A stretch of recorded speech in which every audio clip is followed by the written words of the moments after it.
আমি প্রবাসী এই অ্যাপটিতে আপনারা কিভাবে মোবাইল নাম্বার দিয়ে খুব সহজেই লগ ইন করবেন, ঠিক সেই প্রসেসটাই আমি আপনাদেরকে এখন দেখাতে চলেছি। সো চলুন দেখে আসি মোবাইল নাম্বার দিয়ে কিভাবে আপনি খুব সহজেই লগ ইন করবেন। প্রথমেই আপনারা আমি প্রবাসী এই অ্যাপটিকে গুগল প্লে স্টোর থেকে ডাউনলোড করে নেবেন।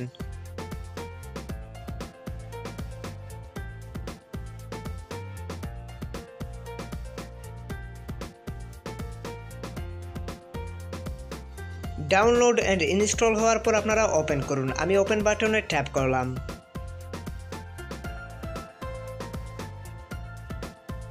ওপেন করার পর এইরকম একটি ইন্টারফেস ওপেন হবে। এখান থেকে আপনারা পরবর্তী বাটনে ট্যাপ করুন। এটা খুবই সহজভাবে করা যায়, যেমন আপনি শুধুমাত্র একটি নাম্বার প্রবেশ করাবেন ইমোর মতো করে। ইমো যেভাবে সেট আপ করি আমরা, কিংবা হোয়াটসঅ্যাপ যেভাবে আমরা সেট আপ করি, ঠিক সেভাবেই জাস্ট একটি নাম্বার এখানের মধ্যে আপনাদেরকে বসিয়ে দিতে হবে।